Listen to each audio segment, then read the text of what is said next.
A video of Stefan Diggs has gotten a lot of traction in the last 24 hours or so. He's on a boat having a good time, but the question comes in as to a certain substance that people are guessing what is and isn't. Is this something that the team has to look into?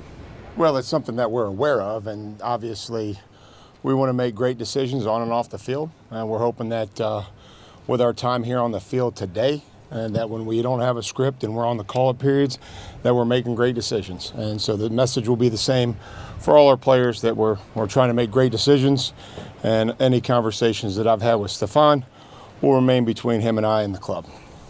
Have you talked to him since the video? I talk to our players every single day, the ones that are here and the ones that aren't. Are you expecting him to practice today, Mike? Not if he's not here. So he's not here. You guys will find out in a minute. But no, again. He was here last week, according to a video. Everything that we're going to do, Karen, is we're going to coach the guys that show up at 8. The ones that say, hey, I got a situation, we'll be here at 8:05. We'll coach those as well. This is a voluntary part of our off-season program. And every player that's not here, which there aren't many, have been in communication with me and their position coaches. I was just going to ask, based on what you've seen from the times he's been around, how would you say he's progressing? Again, the timelines and the prognosis and everything again, we're working hard to get him back and to be ready to go. But you know, when he's here, we'll coach him and we'll have everything ready to go. Mike, any updates on Terrell? No, just that he continues to, like our players, work hard to get back, and excited to have him back. Again, the communication that I see every day with him and the players in their meetings and in the Zoom meeting, and I know that he's excited, and hopefully we'll get him back here sooner rather than later. Mike, last time we were out here for practice, Drake had a few interceptions. Do you care? How do you view moments like that on a practice field? I think that I care about every player's performance and that we continue to improve, and that there has been great improvement over the day. Everybody's going to have a bad day. There's a lot of reasons that go into it. We're not going to analyze every single practice and have explanations for things that came up, but the command, the operation, all those things have continued to improve. And I don't know who asked me, but what I thought would be a successful day, and then sure enough, I told you those things weren't going to happen. So hopefully the operation, the communication today, the execution has got to be better. We only have so many of these opportunities, and I'm hopeful that in front of us, the crowd of media, that we have a better day. Mike, do you feel like the defense, it's fair to say at this point, is further along in their install and process in the offense? And if so, how big is the gap there? Well, I don't think that they're further along. I think that it's probably, this is hard. This is a hard time in the spring when every pass play is, 3rd and 10. I mean, it's just they're pass rushing, they're pressuring, they're blitzing, which is great. We have to be able to block and see everything, but it is a passing camp, and it didn't take the Keon and KC and Christian and Milt and Harold long to figure that out. So it's kind of is what it is, which is good. And then again, they know how to practice. We have to be able to speed and pass rush, and then stay away from the quarterback, get out of the way, stay off the ground. All those things that they've been able to do over the course of, the first 4 OTAs. We saw that Ramondre we talked about it last week, that he was absent, and then we saw a photo posted by the team that he was back at practice. Just what was it like to get him back in the mix of things? Well, it's great to have everybody here. I want to support him through this process the best that we can, and that's probably a little bit more difficult. He doesn't know us as well, and so his communication, I appreciate it, and but it's great to have him back, and then we'll kind of work him along, make sure that he's ready to get out there. So I don't know how much you'll see him in some of the live team action. I don't think that's fair to him to just throw him back out there, but there's certainly a return to play like a lot of players will have throughout the course of the year.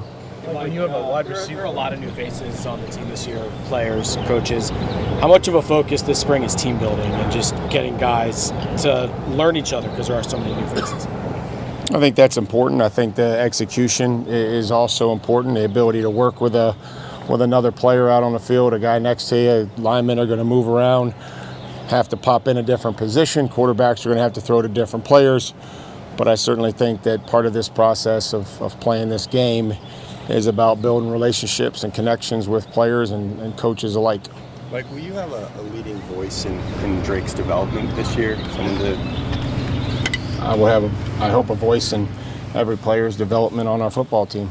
Is it, I mean, generally, like, would it be like you? Would it be Josh? Do you guys have sort of one voice that's going to take the lead, or is it going to be more collaborative?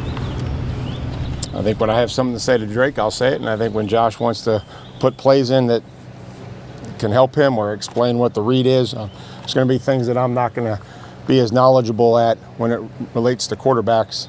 But I think that there'll be some other things where I can help them. And, we don't have it scripted out. That's kind of our job, is to kind of figure out what to say and when to say it. Like, you have a lot of numbers in the wide receiver room. Over the course of time, how do you separate? With the same number of everybody else in the National Football League. Right, but how we addressed that last week. When you watch these guys, what are you looking for that separates them from what you want? Do they know what to do? Can they line up? Can they catch the ball? Can they help the quarterback? That they play and they finish and they transition when they don't, how fast they play when they don't have the football in their hands. So some of that stuff we can see in the spring, and a lot of that stuff will materialize once we get to training camp. Mike, you got last year going into last year, Jabril Peppers, Kyle Duggar, we generally recognize as two of the better safety tandems in the league. Mapu's back there, you added Epps. We're going to talk to Peppers later on today. Do you feel good about that safety rotation? Are you sorting out how they're going to be, what they're going to do? I don't think anybody's really sorted out anything as far as roles on this football team yet. I like the people. I like the players. I haven't seen Duggar on the field just because he's working through something, which is not uncommon in the spring. Love Jabril's energy. I like his passion for the game. I like his energy when he comes in the building. Those things are all very positive. And then the new players and the new additions are trying to carve out a role as well. What's been your impression of Cole Strange so far? I saw it last week, sort of rotating at both guard spots as opposed to center. Just, how has he done this early? It's hard to really identify the lineman. It's a lot of pass protection, and it's a quick whistle, and there's no pads on. So again, Cole's working extremely hard. The versatility that he'll be able to display is something that'll be critical. You mentioned some of the things you want to see out of wide receivers. To Dan, what have you seen from Kayshon Boutte so far in that regard? The same as everybody else, working hard. I think that he's gotten in better shape as we started to go on to the OTAs, and I think that's really started to help him as we stack plays together and we're trying to string in the game, you don't just take a play on and just come off and then go back and forth. Hopefully you can string together 4 or 5 plays as we work down the football field. So I think that he's working to do that, and I like his attitude. I enjoy his willingness to continue to improve and maybe do some things a little differently. Mike, how have you liked the pace of practice? We've only been out here for one of them, but it looked like it was relatively intense. Or a couple guys on the field. That means a lot coming from you, Phil. Thank you. Pretty good gauge. I'm a pretty intense guy myself. But how do you strike the balance between, you don't want guys to be competitive, but you also don't want guys... Yeah, I think that's the biggest coach speak in the spring, is you're talking out of both sides of your mouth. It's like compete but stay up. Compete, but the receiver has the right to the football. We can't go through the back of them. I think that the energy is there. I think the urgency is there. I like to see guys running off the field, coming out on the field, to take the field, to be ready to go, breaking the huddle, lining up, having an urgency to which we practice, and I think all those things hopefully will lead to better execution. Mike, there have been a lot of questions on observations about your involvement in practice. Watching the other day, it was interesting to see your coaching one-on-one with players from different backgrounds, different paths here, different positions. How important is it for you, and it may sound obvious, to coach all 90 guys on your roster here and then into the summer? Well, I think it's important. I think I enjoy it. I like it. I love it. I try to be as knowledgeable at every position as I possibly can, some more than others. We reference the quarterback.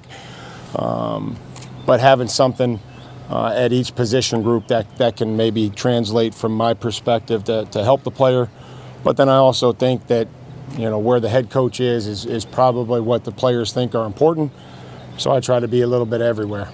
Coach, as you implement a new defensive scheme, but still with a lot of veterans, how do you feel the communication has been with these units early on in camp? Good. I think that when we split the squads up, I hear both fields talking and communicating. And there's going to be times, hopefully, a lot of times at our home games where the defense is going to have to signal, hand signal, eye contact, nonverbal communication because it's loud. We've created a great environment by the way that we're playing, and our fans are embracing that. So I think that that's always important. And then obviously offensively, when we go on the road, we're going to have different silent counts and be on the same page in a loud environment. Mike, where did the hands-on? One final question, guys. The hands-on come from within you? Was it just a transition from your playing days? You seem to be a lot more hands-on than most coaches, in a good way, with working with every single player. When I got to Ohio State, they didn't leave the manual underneath the desk, so I just kind of went with whatever I felt like was best for me and fit my style, and it's kind of stuck.